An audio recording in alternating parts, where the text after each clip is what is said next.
Hello friends, welcome back to my YouTube channel. मैं हूं Khushi and I am back with my new video. और इस video में हम लोग बात करेंगे जितना प्रताड़ित हम लोग हुए हैं सारे एसबीआई के जे के कैंडिडेट्स, जो लोग को मेडिकल करा के अपनी डीवी करानी थी, खास करके वो लोग लखनऊ सर्किल में जो आते हैं और जिनको कि डीवी के लिए वाराणसी जाना था और मेडिकल भी उनका बनारस में होने वाला था, उनके लिए तो खास करके वीडियो है कि जो जो हम लोगों के साथ हुआ है। और बाकी जो लोग कहीं और मेडिकल और डीवी करा रहे हैं उनके लिए भी ये वीडियो बहुत बेनिफिशियल होगी। तो please watch the video till and, क्योंकि सारी इन्फॉर्मेशन मैं आपको इसी वीडियो में देने वाली हूँ कि क्या क्या हुआ, कैसे कैसे हुआ। तो जैसा कि मैंने आपको अपनी पिछली वीडियो में बताया था कि मेरा जो मेडिकल है वो चंदन डायग्नोस्टिक में ही हुआ है, वाराणसी के। और गाइस, आपको तो मैंने ये भी बताया कि उसका सिस्टम जो है वो कितना ख़राब है। यहाँ से वहाँ, वहाँ से वहाँ, वहाँ से वहाँ, वहाँ से वहाँ, बहुत सारी जगह इन्होंने दौड़ाया। एक तो मौसम इतना ख़राब था और इन लोगों ने एक जगह पे टेस्ट कंडक्ट नहीं किए। इनके 76 ब्रांचेस, इधर से उधर ब्रांचेस और उधर से उधर ब्रांचेस में आप जाइए, वहाँ जाके अपनी डीवी, अपना मेडिकल जो है, अलग अलग टेस्ट वहाँ जाके कराइए। और उसके बाद भी शाम तक आपको रिपोर्ट नहीं मिलती है, क्योंकि अवेलेबल नहीं है रिपोर्ट शाम तक। और जो लोग दूर से आए हैं उनको अगले दिन रिपोर्ट कलेक्ट करनी पड़ी, जैसे कि मैं गई थी लेकिन मुझे रिपोर्ट नहीं मिली। और उन्होंने, एक तो हर ब्रांच में उनके पास फाइनल इन्फॉर्मेशन ही नहीं है कि किसके पास क्या मिलेगा। मैंने रिपोर्ट के लिए मुझे पहली बार मैंने पूछा रिपोर्ट कहाँ मिलेगी, तो उन्होंने अपनी दूसरी ब्रांच बताई। फिर मैंने वहाँ जाके रिपोर्ट मांगी तो कहते भी हमारे पास आज रिपोर्ट नहीं है, कल मिलेगी आपको। पर उन्होंने ये नहीं बोला कि ये रिपोर्ट इस नहीं उस ब्रांच में मिलेगी। फिर जब मैंने अगले दिन फ़ोन करके पूछा तो वो बोलते हैं कि आपकी रिपोर्ट तो इस वाले ब्रांच पे है। फिर गाइस, मेरे पास बिल्कुल भी टाइम नहीं था, मेरा सब कुछ शेड्यूल था, तो मैं वापस घर आ गई।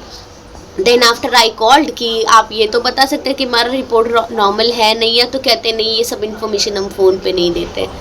और उसके बाद फिर कहते हैं कि रिपोर्ट कलेक्ट करने आपको खुद ही आना पड़ेगा। तो आई सेड ओके।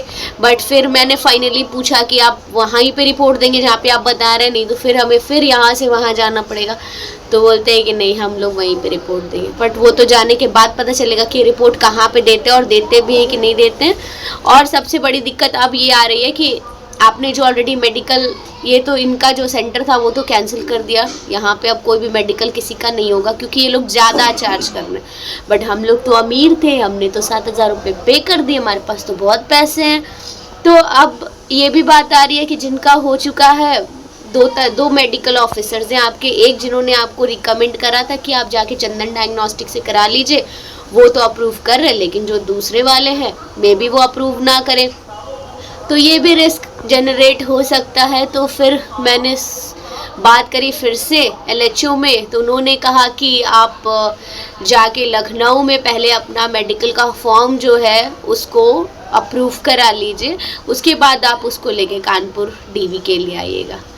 सो फिर मैंने लखनऊ में मैम से बात करी, उन्होंने बोला कि वो उसको अप्रूव कर देंगी। बट हमारी डीवी 9 को सुबह 9 बजे ही है कानपुर में, तो for DV you should be prepared at least. तो आपको वैसे भी एक रात पहले आपको स्टे करना पड़ेगा कानपुर में।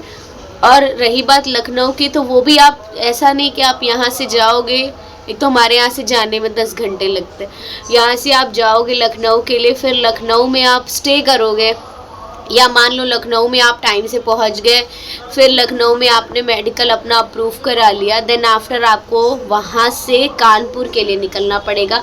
और कानपुर पहुंचने के बाद फिर आपको वहां स्टे का देखना पड़ेगा।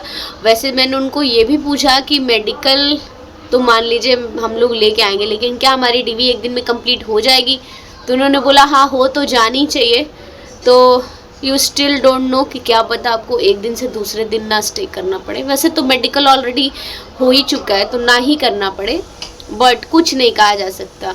तो अभी तो कई सैलरी मिली नहीं है, लेकिन बहुत ज़्यादा पैसे खर्च हो गए हैं और अभी भी खर्च होने ही वाले। मेरे तो लगभग 10,000 अभी खर्च हो गए। अभी 15,000 मुझे लगता है कि ओवरऑल हमारा खर्च इसमें जाएगा, सिर्फ और सिर्फ डीवी के नाम पे। तो जिन लोगों ने अभी तक डीवी नहीं, अभी मेडिकल नहीं कराया, वो लोग बिल्कुल ना जाए इधर उधर मेडिकल कराने, क्योंकि आप उसको कैसे भी करके टाल लीजिए। मेरे हिसाब से तो आपका जहाँ पे डीवी है आप वहीं पे जाके मेडिकल कराइएगा, भले आपको 2 दिन लगे। तो इतनी हड़बड़ाने की कोई ज़रूरत नहीं, क्योंकि कोई भरोसा नहीं कब कहाँ क्या हो रहा है। इनकन्वीनियंस तो बहुत है, लेकिन साथ में खर्च जो बढ़ रहा वो अलग बढ़ रहा। तो ये गाइस, ये थी पूरी राम कहानी मेरी, जो मेरे साथ हुआ।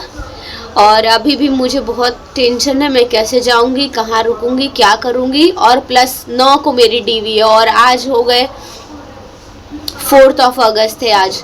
तो 5 दिन में आप टिकट तो आपको मिलेगी नहीं, पहली बात कि रिजर्वेशन तो आपका हो नहीं पाएगा। तो अब आपको सोचना है कि आप कैसे जाइएगा, बस से जाइएगा, क्या करेगा, कैसे करेगा। So very tough life. तो अगर आपको भी कोई ऐसा मेल आया है, रेफरेंस मेल तो मुझे आ चुका कि आपका जो है वेन्यू रीशेड्यूल किया गया है, तो आपको अगर ऐसा मेल आ गया है तो अच्छी बात है। बाकी सारे वाराणसी वालों का सेंटर ही कैंसिल हो गया है, आप लोगों का अब सीधा कानपुर में ही डीवी होगा। तो आप लोग बी रेडी। एंड अगर आपको अभी भी कोई डाउट है तो आप कमेंट सेक्शन में पूछ सकते हैं। और बस इतना ही फ़िलहाल इस वीडियो में। और अगर आपको मेल आ गया है तो मुझे कमेंट सेक्शन में बताइएगा, और अगर नहीं आया है तो वेट करिए, क्योंकि आपको भी मेल आ जाएगा। तो फिर गाइस, आज के लिए इतना ही। मिलते हैं अगली वीडियो में। मुझे रिपोर्ट कलेक्ट करने भी जाना है, और वो देंगी नहीं देंगी, कहाँ कहाँ दौड़ाएंगी, वो भी मैं आपको अगली वीडियो में बता दूंगी। वैसे कोई बात नहीं, जो होगा देखा जाएगा। मिलते हैं अगली वीडियो में। Bye bye guys, keep watching, keep supporting, keep loving. Do not forget to like, comment, share and subscribe my YouTube channel.